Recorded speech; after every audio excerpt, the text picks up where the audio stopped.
Ooh, this thing is freaking bright. We're gonna turn it on to about 10%. I recently just bought this Godox VL150 and freaking love it. So today we're gonna be talking about 10 common mistakes beginner filmmakers make, and I even know some people that been doing filmmaking for a few years and even make these mistakes.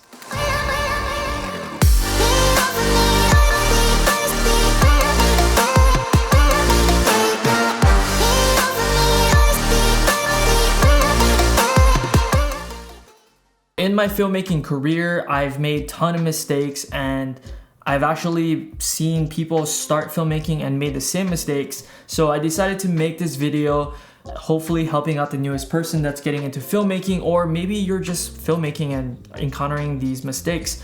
And hopefully that you guys can take my mistakes and try not to make the same mistakes. I know making mistakes is very inevitable, it's bound to happen, and I feel like that's one way of growing is by making mistakes. But today I'm gonna be talking about the 10 common mistakes that I find in beginner filmmakers. So the first common mistake that filmmakers make is shooting in the wrong frame rate. Now, I know some people that got into filmmaking and start shooting everything in 60 frames per second. There's nothing wrong with shooting 30, 50, 60 frames per second, but most of the time you want to be shooting at 24 frames per second because it's the most cinematic. It gives a more natural look. However, I know that there's a time and place for those higher frame rates if you're going to be slowing it down in post or doing slow motion. When I'm editing in DaVinci Resolve, my timeline is playing back at 24 frames per second. I'm exporting to YouTube at 24 frames per second. That's a mistake that I feel some people make, is when they're exporting out of DaVinci or your editing program, you're editing out of a different frame rate like 30, 50, 60, which, like I said, if you're going for that look, then go for it. But most films, most people I know that will export their films is out of 24 frames per second to give the most, like I said, cinematic and natural look. So the second common mistake that people make is having shaky footage.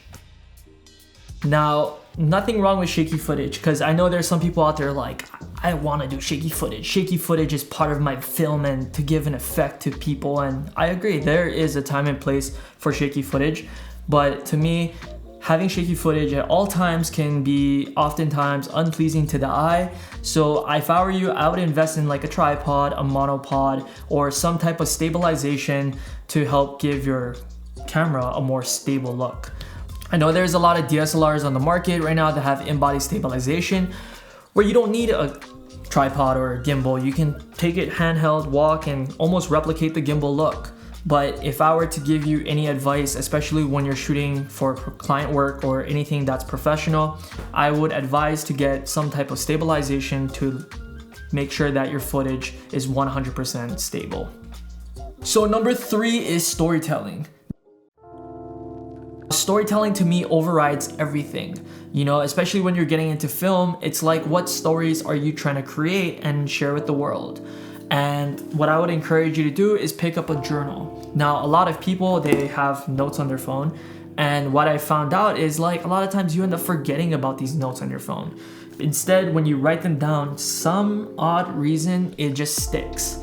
And it's helped me in the past when I write down my ideas physically on paper. And that's what I would encourage you to do. So number 4 is not really understanding what your camera is capable of doing.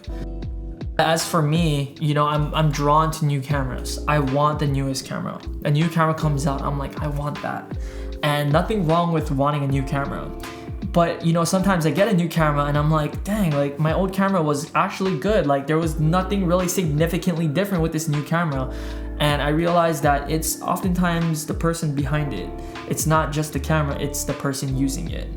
We see a lot of these settings that we don't understand and we don't end up doing research on it and we kind of forget about it and we're like, oh, we'll just stick to these settings that are pre-built in the camera.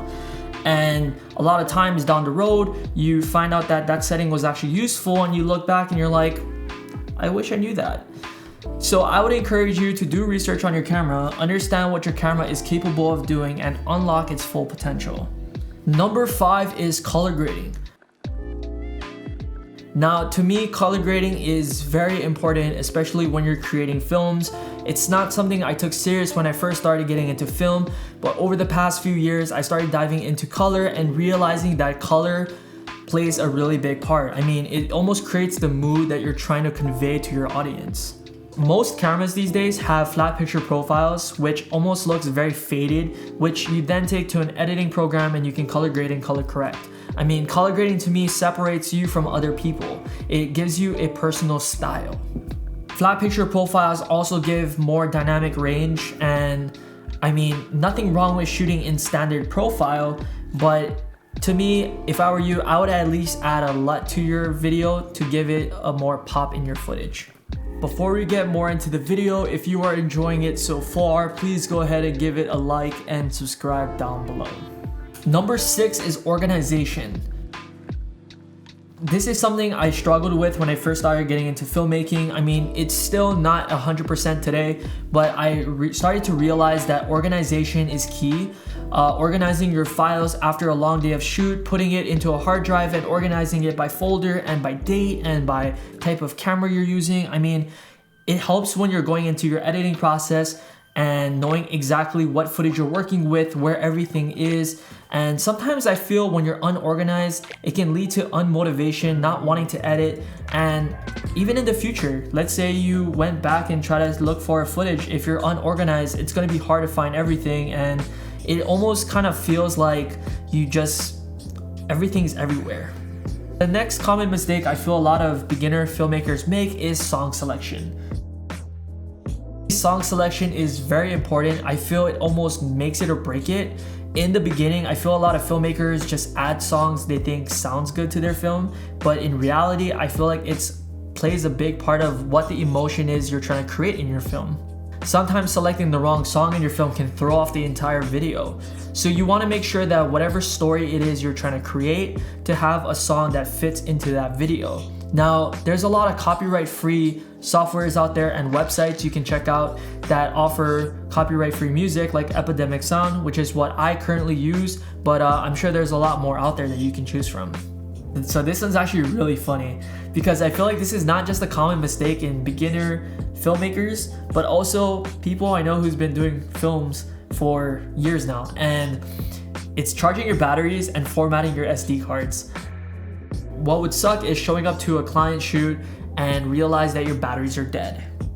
Pop in the battery, a red blinking light, and just, yeah, it's not good. It's happened to me multiple times where I thought in my head, I was like, okay, it's charged, my SD cards are formatted. I show up and yeah. And I've had instances where I've had friends show up to shoots and we've done hikes where we've hiked an hour, 2 hours, and we get to where we want to go, which is like this waterfall, and they pop in their battery and they go, yeah, so it's dead. And yeah, you might be thinking, well, don't you have extra batteries? And a lot of times you would never have expected that the other batteries are dead too. So it's very important to make sure that you have everything charged the night before. The next one we're going to talk about is high ISO. A lot of beginner filmmakers, they don't understand the difference between aperture, shutter speed, and ISO. And when things look dark, they automatically bump up the ISO a lot, and they realize that they have a lot of grain in their footage, and they're like, why is there so much grain in my footage? I'll make a separate video going over aperture, shutter speed, and ISO and why each one is very important, but ISO to me is the last one you want to touch. I mean, you know, every camera has a base ISO which their camera performs best at, so you might want to check out which ISO your camera works best at, because for mine, when I'm shooting on the R6, I have 400 ISO because I'm shooting on C-Log, and a lot of times, you know, a lot of people, they don't really understand the ISO and what it does, and they just think that, oh, I bump it up when things get dark, which is true. You do want to be bumping it up when it gets dark, but that should be like your last resort. The last but not least is developing your own style. Developing a style is very important. I mean, developing something that's you and something that when people see your work, they recognize it right away, to me is key. I mean, it's not something I feel like you develop off the bat. I mean, there are some people who do, but there are a lot of people who develop their own style on their journey of filmmaking. It's not just something that you wake up and you're like, oh, I have a style. I feel like it's something that you practice over and over and you start to develop your own unique style. One of the things that I wish I did when I started was I enrolled into the Sam Kolder's masterclass. Now, Sam Kolder, for you guys don't know, is an amazing filmmaker. I mean, he inspired millions of people across the world. And when I joined his masterclass, I wanted to learn the things that he did.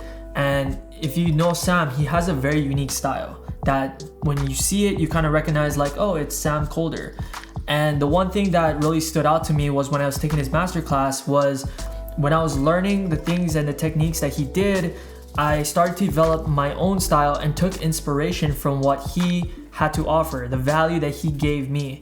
And that's something that I wish I did was when you're starting out in film, it's very important to learn from other people, to go to other YouTube pages and find people that inspire you, to take what they've done and implement it into your own unique way. And if you haven't found the style yet, it's totally okay. I think that style comes from time. I think it comes from shooting video over and over and practicing and trying to find what fits into you, what makes you happy, and at the same time, what makes you different. That's pretty much the 10 common mistakes I find with beginner filmmakers. And if you've experienced something different, you've made a mistake that I didn't mention, go ahead and comment that down below. And if you guys enjoyed the video, guys, give it a like, a subscribe. I'll be posting videos weekly, and thanks for watching.